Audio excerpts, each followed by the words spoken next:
e muda situações. Eu quero desde já agradecer a oportunidade nesse ambiente tão abençoado, organizado, limpo, cheiroso, de gente tão linda. Eu quero louvar Deus por cada um de vocês. Os irmãos podem se assentar. E eu quero convidar você a abrir a sua Bíblia, como eu também estou abrindo a minha, em 1 Crônicas, capítulo 13. Meu Deus! Aleluia! Glória a Deus! Aleluia! Obed-Edom, ele nos ensina tanta coisa, e eu vibro quando eu falo sobre Obed-Edom. Eu amo a história de Obed-Edom, as características de Obed-Edom, e hoje nós vamos fazer um paralelo entre ele e João Batista.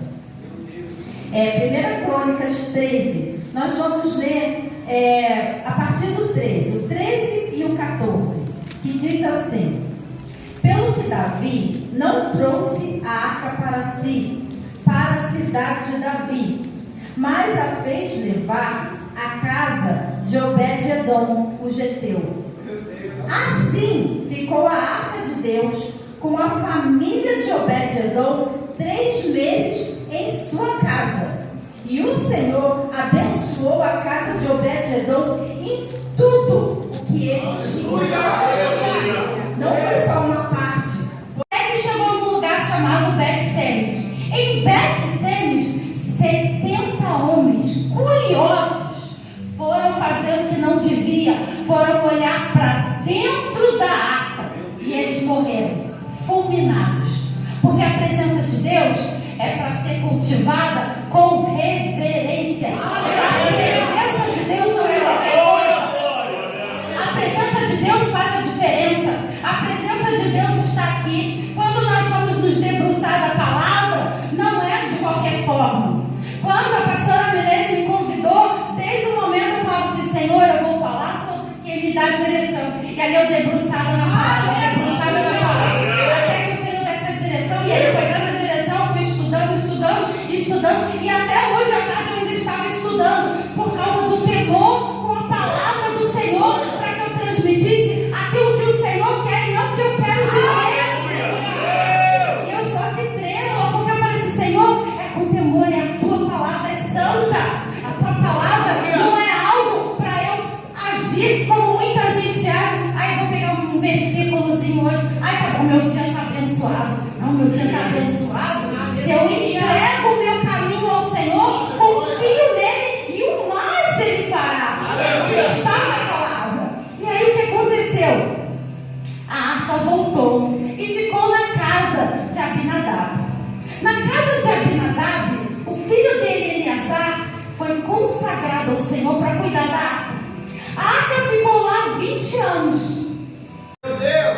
E quando o Senhor foi definitivo falando comigo, eu falei assim: agora chega de querer voltar de onde o Senhor me tirou. Lá é para ver a mãe, cuidar da mãe um pouco e voltar, porque a obra é aqui, o chamado é aqui, a vida é aqui. Então, amém por isso. Mas a arca tinha uma pessoa cuidando. Deu certo, essa pessoa cuidou com reverência, porque nada de mal aconteceu com Eleazar, nada de mal aconteceu na casa de Abinadab. Mas houve uma situação que aí já saiu Saul, entrou Davi, e Davi com aquele coração aberto, com aquele desejo de fazer a vontade de Deus, porém com imaturidade em relação à palavra. Naquele momento, a palavra era o Pentateuco, os 5 primeiros livros da Bíblia. Não existiam outros, além de Jó também. Então, Davi, ele era muito dedicado ao louvor, ele era muito dedicado ao que fazia, mas ele não sabia como conduzir a arca. Então ele teve boa vontade, viu que a arca veio no carro do boi, ele: opa, vou preparar o carro do boi e vamos trazer a arca. Houve um acidente terrível, porque a forma como os filisteus conduzem as coisas não é a nossa forma de conduzir as coisas. Nós não somos filisteus, nós somos filhos de Deus. E filhos de Deus devem aprender com o Pai como conduzir as coisas. E depois desse acidente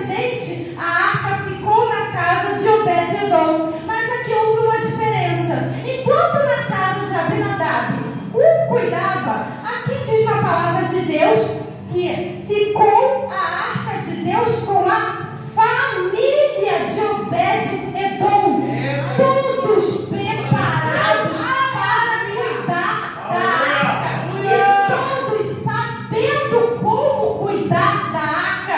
Tem um texto nas Escrituras que fala que Obed-Edom tinha alimentador, preparando o caminho para Jesus.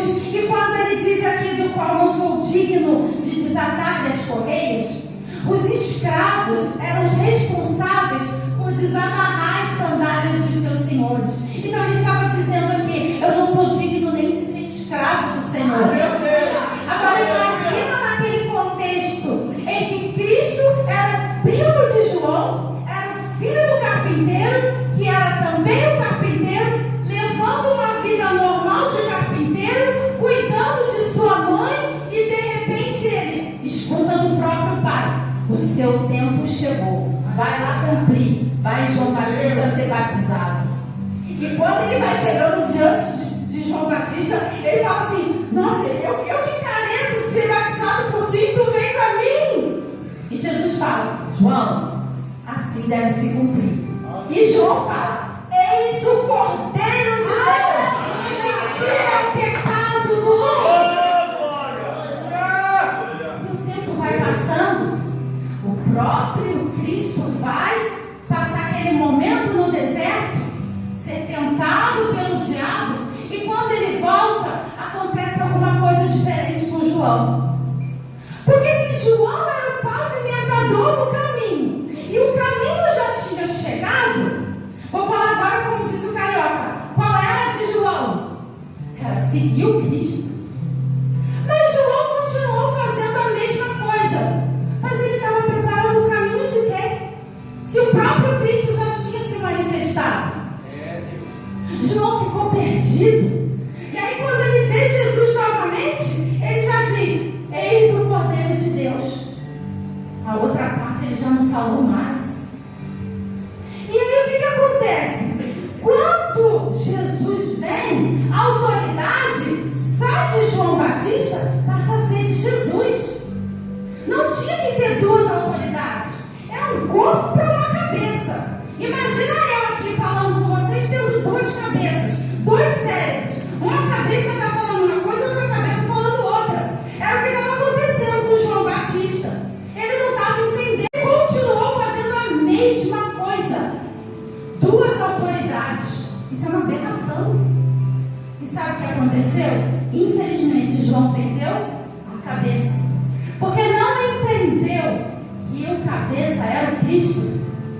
E nesse momento, João perdeu a sua cabeça, mas eu creio que não perdeu a salvação, porque Jesus testemunha dele. Jesus fala coisas tremendas de João Batista, mas tem uma coisa que Jesus falou: que além de João ter sido o maior dos profetas, o maior de todos os homens nascidos de mulher, o menor no reino de Deus é maior que João Batista.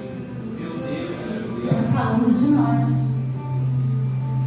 Então, meus amados, quando João viu o caminho, quando João viu a arca, o próprio Cristo, era para ele dizer: acaba-se o batismo aqui, porque agora nós vamos seguir o Cristo. Vamos todos seguir a Cristo e caminhar-se junto.